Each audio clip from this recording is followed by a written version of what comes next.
नमस्कार दोस्तों, मैं हूं श्रवण राय और आज की जो कहानी मैं आपको सुना रहा हूं, ये मुझे मेरे पापा ने सुनाई थी और उनको मेरे गांव के किसी बुजुर्ग ने सुनाई थी। तो ज़्यादा बात ना करते हुए सीधे कहानी पर आते हैं। कहानी का शीर्षक तो आपने हमारे थंबनेल में देख ही लिया होगा, खेत का प्रेत।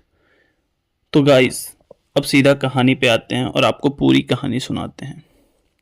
ये बात आज से 200-300 साल पहले की है।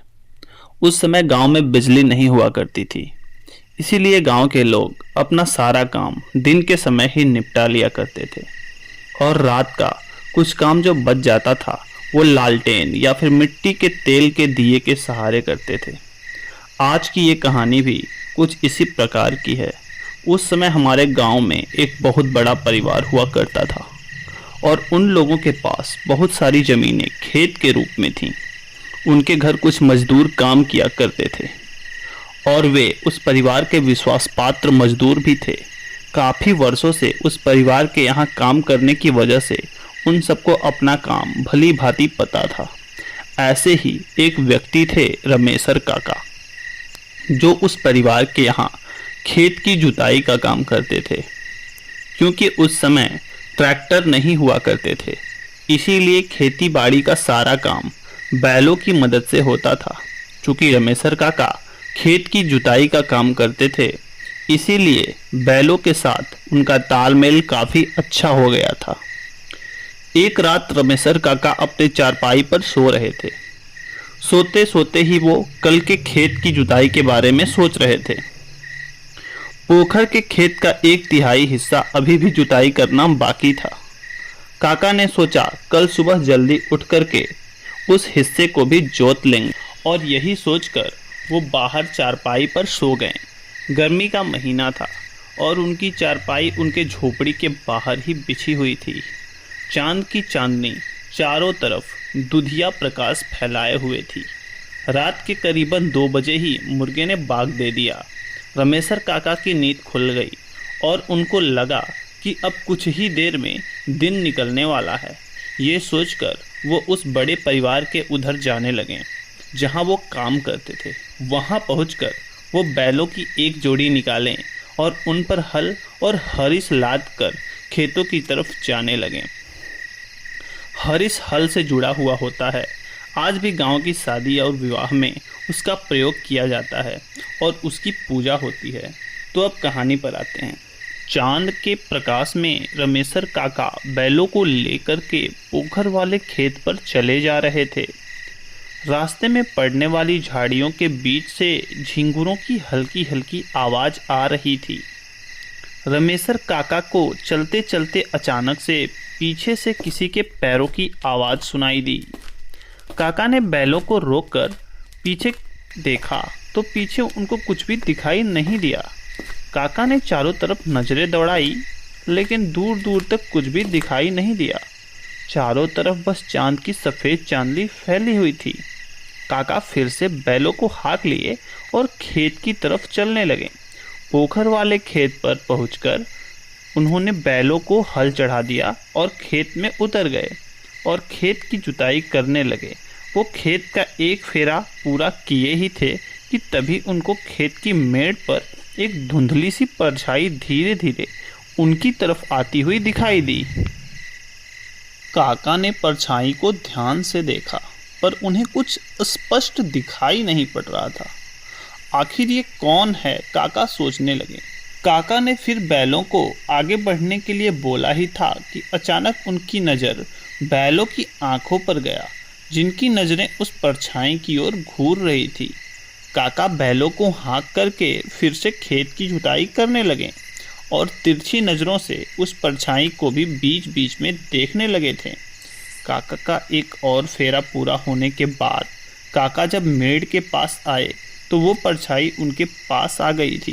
काका ने जोर की आवाज़ में बोला, कौन है, कौन है वहाँ?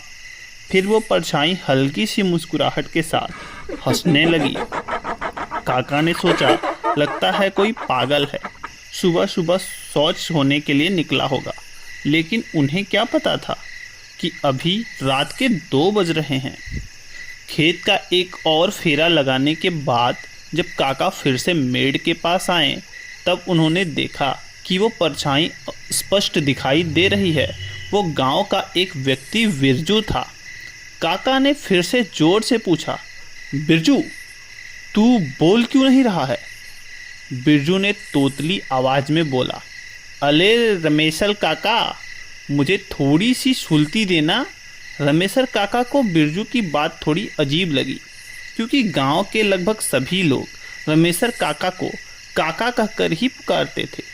कोई भी उनका नाम नहीं लेता था। काका ने बोला, ठीक है, रुक जा, बस 2 फेरी और बची है, फिर मैं सुरती बनाता हूँ और साथ में खा लेंगे दोनों। लेकिन उनकी बात सुनकर बिरजू थोड़ा झिझकते हुए बोला, नहीं, अभी तुरंत बना, मुझे शौच करनी है। काका को ये सब बहुत अजीब लग रहा था, पर उन्होंने सुरती की पुड़िया अपनी धोती से निकाली और सुरती बनाने लगे। काका को सुरती बनाते देख करके बिरजू वहीं मेड़ पर बैठ गया।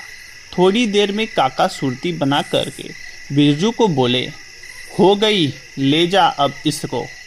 पर बिरजू अपनी जगह पर बैठे बैठे ही बोला, नहीं, तू आ, इधर आ मेरे पास और मुझे सुलती दे।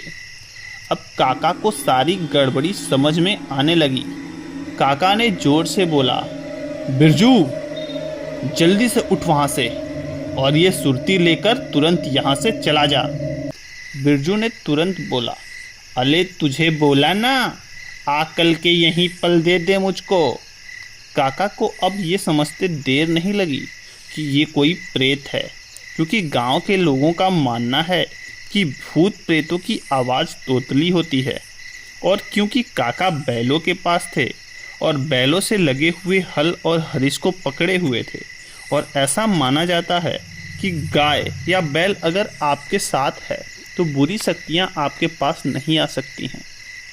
काका को ये सारी बातें पता थी। वो तुरंत सुरती को खेत में ही डाल दिए और पोखर वाले बाबा का ध्यान किए।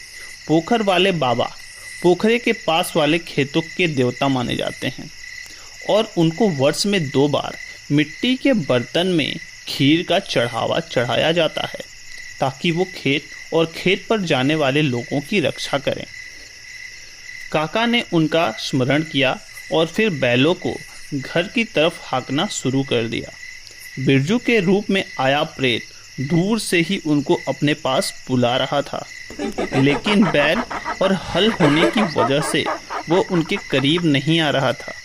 काका ने तेजी से घर की तरफ बढ़ना शुरू कर दिया। उनको उनकी भूल का एहसास हो चुका था। रात का सही अनुमान ना होने की वजह से वो इस मुसीबत में फंस गए थे। घर की तरफ बढ़ते हुए काका पीछे देख रहे थे। वो प्रेत अपने असली रूप को धारण कर लिया था। उसकी बड़ी बड़ी आंखें थीं, आंखों से खून निकल रहा था। मुंह के जबड़ों के दोनों तरफ 2 बड़े बड़े दांत निकले हुए थे। बाल हवा में उड़ रहे थे और वो तोतली आवाज में काका को बार बार अपनी तरफ बुला रहा था। काका तेज कदमों से गांव के किनारे तक पहुंच चुके थे और जब काका गांव की सीमा तक पहुंचे तब वो प्रेत बोला, आज तेरा भाग्य अच्छा था जो बैल और हल तेरे पास था। काका मन ही मन अपने इष्ट को याद करते हुए घर पहुँचे और बैलों को नाद पे बांध दिया। फिर वो अपने घर के चारपाई पर जाकर लेट गए। रात भर उनको नींद नहीं आई। सुबह वो उठे और सारी बात अपने साथ काम करने वाले एक व्यक्ति को कह सुनाई। उनकी बात पूरे गांव में आग की तरफ फैल गई और तब से कोई भी व्यक्ति रात में खेत पर कभी अकेले नहीं गया। तो दोस्तों, कभी कभी हमारे साथ के जानवर भी हमारी जान की हिफाजत कर देते हैं और रात के समय हमेशा कहीं जाना हो तो घड़ी देखकर ही जाना चाहिए। आज के लिए बस इतना ही। चैनल पे नए हो तो सब्सक्राइब ज़रूर कर देना। अब मिलते हैं एक और ऐसी ही नई वीडियो के साथ। तब तक के लिए बाय बाय।